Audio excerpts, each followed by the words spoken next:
Oi, pessoal. Agora vamos passar para um outro tópico, que é o tópico de dicionários, né? Quando a gente pensa em dicionário, tentando lembrar dos dicionários que a gente usava na forma de livros, né?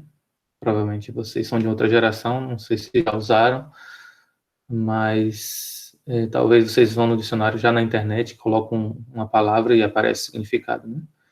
Mas o fato é que no passado a gente, né, tinha esses livros, né, e as pessoas montavam dicionários, né? E quando você precisava encontrar uma palavra, você ia lá na letra correspondente àquela palavra, varria ali aquelas páginas do livro até encontrar aquela palavra. Quando você encontrava a palavra, estava lá associada a ela o significado. Então, no dicionário a gente sempre encontrava, né, um termo, né, procurado numa palavra e o significado dela. Era sempre um par.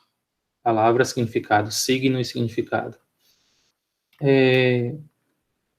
Isso a gente vai também ter algo similar aqui na programação e eu vou mostrar um pouquinho para vocês. Mas eu vou começar, antes da gente falar dicionário, né, eu vou falar de por que a gente utiliza dicionários. Então, vamos começar com essa motivação aqui. Vamos lá, vamos olhar para essa tabela, né? Vocês estão vendo essa tabelinha aqui na parte de baixo aqui do slide, né? Provavelmente vocês estão percebendo que se trata de ações no mercado de ações, né? E como vocês estão vendo ali, Eletrobras, Petrobras, provavelmente, né, do mercado de ações brasileiro. Então, vocês estão vendo ali, né, as ações, os códigos, os ativos, os seus valores, as suas variações, sua mínima, sua máxima, o seu valor, né? E o volume de transações. Então, suponha que um investidor precisa, né, todos os dias, ao terminar o fechamento do mercado de ações da Bovespa, que é a Bolsa de São Paulo, ele precisa guardar as informações das ações. Talvez a maneira mais simples de fazer isso, já que os códigos são bastante usados para ações, seria associar o código, né, com o valor do fechamento. O fechamento está lá na penúltima coluna, FEC, que é o valor de fechamento da ação. Assim, ele teria, né, o investidor teria, né, sempre os valores registrados no final do dia de cada uma das ações que são movimentadas no mercado da Bolsa de São Paulo, né? Bom, por exemplo, aqui, né, a gente tem aqui a Petrobras 4, Petro 4, que é a Petrobras PN, ela teve o valor de fechamento lá, se vocês olharem na tabelinha, de 18,43. Então, como é que a gente faria isso, né, para guardar esses valores no nosso computador, né? Com o que a gente já conhece até hoje, talvez a solução mais simples seria usar duas listas, né? Uma lista para guardar esses valores da coluna dos códigos das ações e uma outra lista para guardar os valores de fechamento das ações que estão na coluna FEC.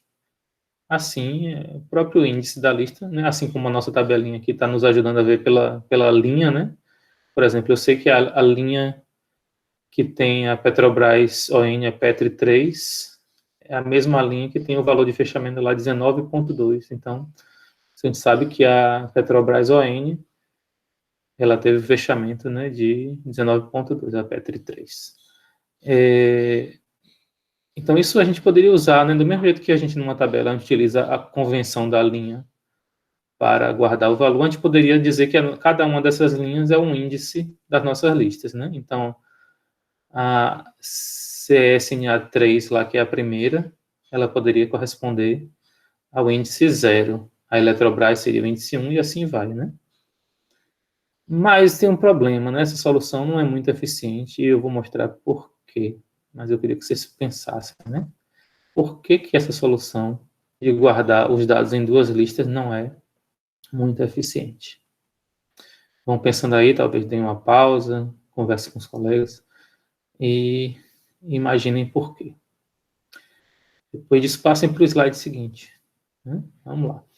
E no slide seguinte, vou oferecer aqui a nossa solução com listas, né? Então, eu apenas extraí lá daquela tabela da Bolsa de Valores aquelas ações que são negociadas no dia, somente os códigos, e coloquei na lista COD, e somente os valores de fechamento das ações e coloquei na lista FEC de fechamento. Então, vocês estão vendo lá que no índice 8 está, né, a nossa ação da Petrobras 4, Petri 4, e o valor também do fechamento no índice 8 da lista FEC, ele é 18,43. Então, somente pelo número 8 ali do índice, a gente consegue, então, associar um código de uma ação com o valor de fechamento de uma ação. E como é que seria esse programa? Bom, a gente vai fazer essa coisa do índice dando os dois vetores para fazer o casamento. E a gente vai ver esse código, né? Um dos problemas de usar esse índice é que a gente, no dia a dia, na nossa vida, né? O negociador lá do mercado de ações, ele não vai lembrar desse índice, né? Ele não vai lembrar qual é a linha que está a Petrobras 4, a Petri 4. Ele vai ter dificuldade para fazer isso, né? Claro que o programador pode fazer associação, né? Então a gente vai ter que, no fundo, passar, né, como dado para o programa o valor lá, a letra, né, as letras Petri 4, né, a string Petri 4, e fazer essa busca. Então, provavelmente, primeiro a gente teria que varrer primeiro a lista código, né, varrendo um a um, índice 0, índice 1, 2, 3, 4, até chegar lá no 8 e descobrir que o 8 guarda o valor de Petri 4, que é a nossa Petrobras PN, né? Isso é ON, nem me lembro agora. Enfim, então seria um loop, né? A gente teria que fazer um loop que varia na range do tamanho da nossa lista code. A gente não sabe aqui qual é o tamanho, né? Então a gente simplesmente coloca len code, que é captura a lista inteira. E a gente vai fazer uma condição aqui, né? Um condicional. Se o código correspondente àquele índice, né, do nosso contador for igual ao Petri 3 ou Petri 4, né? No caso aqui eu estou fazendo com Petri 3. Eu vou fazer um break. E aí, quando eu fizer esse break, o valor de I vai ter guardado o valor do índice associado à ação Petri 3. Então lá, né, por exemplo, ele vai varrer de 0, né, 1, 2, 3, até chegar no 7. Quando ele chegar no 7, a gente vai dar o break. Nessa hora o I vai corresponder ao Petri 3. Se o I vai corresponder ao Petri 3 através do índice 7, então a gente sabe que o índice 7 também, na outra lista, né, FEC, fechamento, vai conter o valor de fechamento daquela ação. Então, aqui, a gente vai achar o valor de fechamento simplesmente usando esse índice, indexando a lista FEC com o índice I. Então, FEC I, nesse caso, seria FEC 7, né? Porque o break seria dado nesse ponto, e o valor agora eu tenho o valor, então posso fazer o print do valor de fechamento na nossa ação Petri 3, ok? Então, é assim que a gente faria com listas, né? Mas aí vocês começam a se perguntar, né? Bom, qual é o problema nessa solução? O problema na solução é essa busca, né? Se você parar para pensar, essa busca, bom, se for uma lista com 8 elementos, não é problema. Mas suponha que você esteja pesquisando 100 milhões de CPFs brasileiros. Suponha que você está fazendo uma busca na base de dados da Receita Federal. Então, você teria que varrer, em média, pelo menos metade dos 100 milhões, né? Claro que você poderia encontrar o valor logo no início da lista, mas poderia encontrar no final da lista. Então, em média, você vai percorrer pelo menos metade da lista. Percorrer 50 milhões de CPFs não é uma coisa barata, pode demorar um pouco, né, mesmo para um computador. Pode ser que seja rápido, mas o problema é você fazer isso. Quantas vezes você vai fazer isso? Se tiver que fazer isso não só uma vez, né, para uma pessoa, mas se você tiver que fazer isso para 100 mil pessoas, isso vai ser caro, né? Então, tem soluções melhores, né? Vamos pensar soluções melhores. Então, o problema essencial, na verdade, dessa solução com listas, né, é que a gente tem que fazer esse código adicional para fazer a busca, e essa busca também é cara, ela não é barata, né? Então, talvez a gente precise de uma busca melhor, uma busca que seja mais barata. E aí que entram os dicionários, né? Os dicionários reduzem o tempo de busca. Do mesmo jeito que quando a gente vai num dicionário, no livro, né, a gente meio que corre já para a letra, né? Por exemplo, a gente sabe se a gente está procurando na letra A, a gente vai no início do livro. Se a gente está procurando na letra M, a gente vai no meio do livro e a gente acelera o processo. Então, a gente não precisa ficar varrendo página a página no dicionário, né? A gente tem uma maneira de acelerar esse processo. E essa aceleração, no caso da computação, é dada por funções matemáticas, que a gente chama de funções de hash. A gente não vai entrar nesse detalhe, né? Está mais no conceito de estrutura de dados que vocês vão ver em outra disciplina. Mas você já tem a ideia de que os dicionários têm uma capacidade de busca muito mais eficiente do que as listas. Bom, mas o que são dicionários, então, né? Dicionários, para começar, eles armazenam valores sobre uma mesma variável, né? Então, aqui eu teria dicionário de ações, nesse exemplo. Então, eu podia chamar de ações. Só que com uma diferença fundamental em relação a listas, porque eles são associativos, eles associam uma coisa a outra. No caso aqui, a gente só associou o código da ação ao valor de fechamento delas. Então, a gente tem o que a gente chama de chave e o que a gente chama de valor. A chave é aquele elemento pelo qual a gente vai buscar, né? Seria a palavra no dicionário, né? Você quer encontrar o significado da palavra casa. Então, você vai no dicionário e usa a chave casa. E aí, quando você encontra a chave casa, no dicionário vai estar lá o valor, que no caso é a explicação do que é uma casa. Né? Vai ter lá uma edificação para as pessoas morarem, o que é que esteja escrito lá no dicionário. Né? Aqui, no caso do mercado de ações, né, no nosso dicionário de ações, a nossa chave seria o código da ação, e o valor da chave seria o valor, a quantia de fechamento daquela ação no mercado da Bovespa naquele dia. Bom, isso é então a ideia de dicionário, né? O dicionário sempre trabalha com pares, né? Então, a gente tem, em vez de ter uma lista, né, de valores individuais que são indexados, né? Em cada índice a gente tem dois valores, a gente tem sempre um par chave e valor.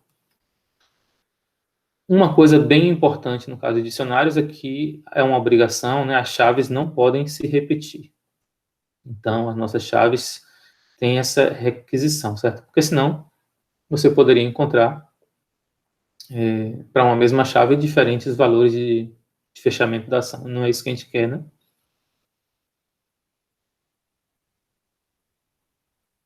Então, a gente tem que garantir isso, né? E isso nem sempre é o caso, mas na maior parte das situações, por exemplo, aqui no mercado de ações, a gente sabe que um código de uma ação determina univocamente de que ação a gente está falando. A gente sabe também que na nossa vida um CPF representa univocamente uma pessoa. O nome de uma pessoa já não é uma boa chave, porque a gente tem pessoas homônimas, né? Então, se as pessoas têm o mesmo nome, a gente precisa separá-las, por isso que a gente usa um CPF, a gente usa um código da identidade, né, da pessoa, o número da identidade da pessoa, e por aí vai. Então, chaves não podem se repetir. Agora, chaves não precisam necessariamente ser numéricas, né, como é o caso do CPF e identidade, né? Vocês viram um exemplo aí das chaves que contém texto, como os códigos das ações. Isso é comum também, né? Bom, chaves devem ser sempre imutáveis, né? Ou inteiro, ou float, ou string, ou tupla. Então, uma chave não pode ser uma lista.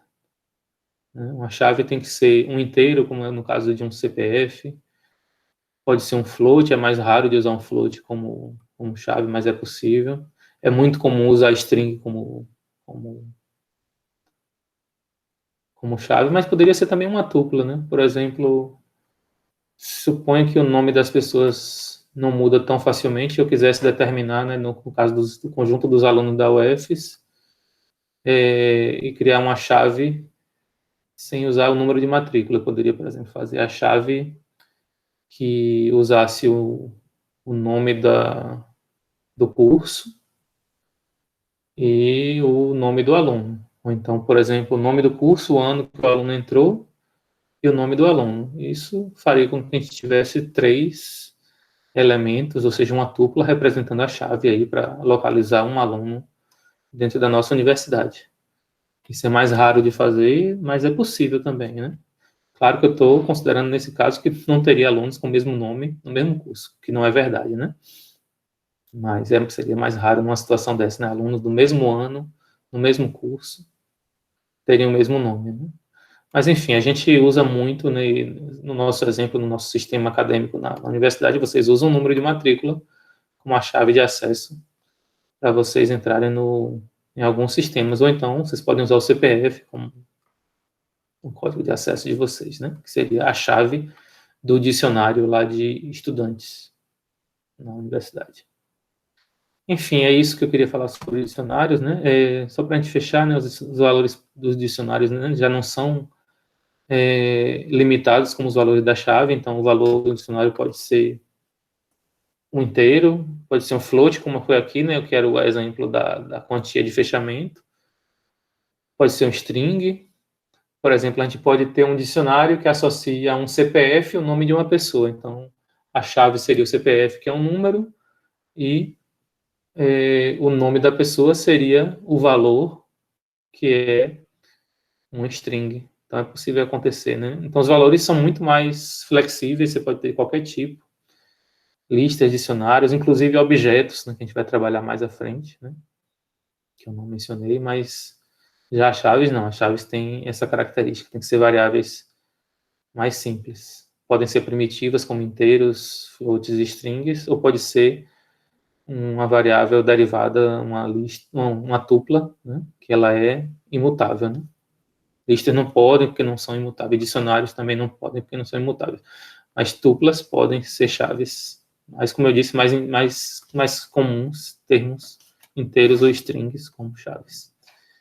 Bom, é isso, nossa introdução inicial a dicionários. Né? Espero que vocês tenham entendido. Se tiverem dúvidas aí, acho que vocês podem recorrer também ao capítulo do livro lá do Václavic sobre dicionários, que já ajuda a entender com outros exemplos. Ok? Até já.